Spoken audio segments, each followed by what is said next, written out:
Saya Amira Mawati Iskandar. Saya Armando Lestari. Dan saya Dita Nurmaulidina.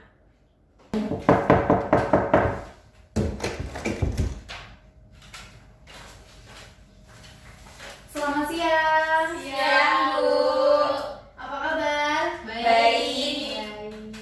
Sebelumnya kita perkenalan dulu ya. Iya, Bu. Ini pertemuan perdana kita ya? Iya, Bu. Perkenalkan, nama Ibu Maria Mentari. Ibu di sini akan mengajar kalian mengenai psikologi perkembangan anak dan remaja. Sebelumnya Ibu juga mau kenalan nih. Dimulai dari sebelah sini dulu deh. Namanya siapa? Saya Gita, Bu. Gita. Oke, Gita, Rahma Gita. Iya. Terbalik Ibu, maaf ya. Oh iya, Mama. Rahma Gita. Oke, ada. Selanjutnya Saya Amira Mawati, Bu. Ami Rahmawati. Ada Armando Lestari, Bu. Arum Dwi Lestari. Oke, Saya selanjutnya Dita Nurmaulidina, Bu. Dinta Nurmaulidina. Nur Maulidina. Dinta nggak ada. Ada deh. Dinta ada.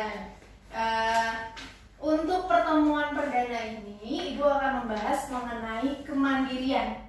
Ya, menurut kalian kemandirian itu penting nggak sih? Penting, Bu. Penting ya. Ya. Untuk kita, kenapa bisa dikatakan penting? Karena bisa untuk belajar dan berlatih dalam membuat rencana, memilih, membuat keputusan, dan juga bertindak sesuai dengan keputusannya sendiri secara bertanggung jawab. Baik, jadi kemandirian itu untuk anak dan remaja penting ya?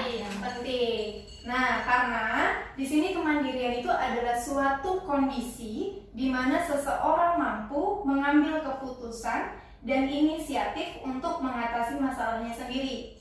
Dan di dalam kemandirian ini ada beberapa aspek. Ada beberapa aspek dan juga ada faktor yang mempengaruhinya.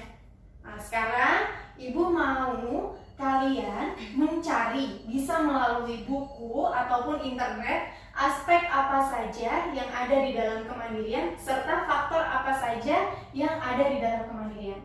Bisa dikerjakan sekarang? Bisa, Bu. Bisa. Ibu kasih waktu 2 menit ya. Baik, Bu. Nanti kita bahas bareng-bareng. Terima Oke. kasih.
Sudah semua? Sudah, Bu. Baik, kita bahas ya. Ibu mau tanya, Rahma Gita, Ya, Bu. ada 4 aspek dalam kemandirian. Salah satunya itu ada emosi. Dari yang kamu dapatkan, kamu cari di mana? Di buku apa di internet? Di internet, Bu. Di internet ya. Oke. Untuk aspek emosi, apa sih yang disebut dengan aspek emosi di sini? Aspek emosi itu ditunjukkan dengan kemampuan mengontrol emosi dan tidak bergantung kepada orang tua, Bu. Jadi sudah bisa mengandalkan diri sendiri untuk menyelesaikan suatu masalah, gitu misalnya. Baik, untuk Ami, Baik, Bu. aspek ekonomi dari yang kamu dapat apa? Aspek ekonomi ini ditunjukkan dengan kemampuan mengatur ekonomi dan tidak bergantungnya kebutuhan ekonomi kepada orang tua, Bu. Jadi bisa menghasilkan apa yang dia mau sendiri gitu, Bu. Benar sekali. Untuk Arum, untuk aspek intelektual, apa yang dimaksudkan di sini dengan aspek intelektual? Baik, aspek ini ditunjukkan dengan kemampuan untuk mengatasi interaksi berbagai masalah yang dihadapi oleh siswa tersebut, Bu. Baik, selanjutnya untuk Dinta, Ya, Bu. dalam aspek sosial, Aspek sosial ini ditunjukkan dengan kemampuan untuk mengadakan interaksi dengan orang lain dan tidak bergantung atau menunggu aksi dari orang lain. Jadi kemampuan ini selalu mengadakan interaksi dengan orang lain. baik. Jadi di sini untuk aspek kemandirian, baik aspek emosi, aspek ekonomi, aspek intelektual dan sosial, anak dan remaja sudah tidak lagi mengandalkan orang lain, orang tua ya. Mereka sudah bisa mengatasinya sendiri. Selanjutnya untuk faktor yang mempengaruhi karakteristik dalam kemandirian peserta didik. Ibu mau tanya sama Arum, dalam faktor yang mempengaruhi kemandirian apa saja bisa disebutkan? Baik, untuk faktornya sangat banyak, Bu. Di antaranya ada Bu, belum nyari. Belum dicari. Boleh dibantu Bu sama saya, Bu? Boleh. Oke. Yang pertama itu ada gen atau keturunan dari orang tua, yang kedua itu pola asuh orang tua, dan yang ketiga sistem pendidikan sekolah, Bu. Ini. Sistem pendidikan sekolah. Betul. Arum, sudah dicari? Sudah, Bu. Sudah. Bisa ditambahkan? Tadi dari Sistem pendidikan sekolah yang terakhir. Oke, ada juga, Bu, ada sistem kehidupan di masyarakat, yaitu sistem yang terlalu menekankan pentingnya struktur sosial, merasa kurang aman atau mencekam, serta kurang menghargai manifestasi potensi remaja dalam kegiatan produktif dalam menghambat kelancaran perkembangan kemanusiaan remaja. Baik, terima kasih Arum sudah dicari. Selanjutnya Ibu mau tanya untuk Rahma Gita. Tadi Ami sudah menjelaskan bahwa ada faktor yang mempengaruhi itu gen atau keturunan orang tua.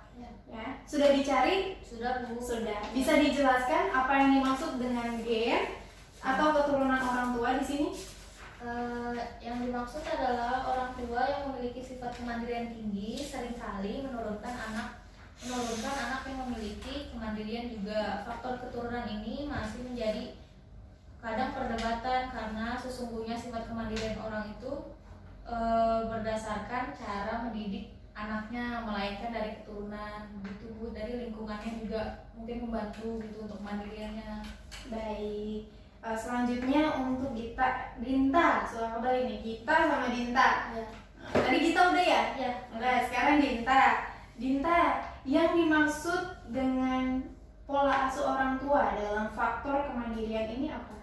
Jadi orang tua yang terlalu banyak melarang atau mengeluarkan kata jangan kepada anaknya tanpa disertai dengan penjelasan yang rasional akan menghambat perkembangan kemandirian anak. Akan menghambat perkembangan kemandirian anak. Selanjutnya untuk sistem pendidikan di sekolah, Ibu mau Ami yang menjelaskan apa yang dimaksud di sini.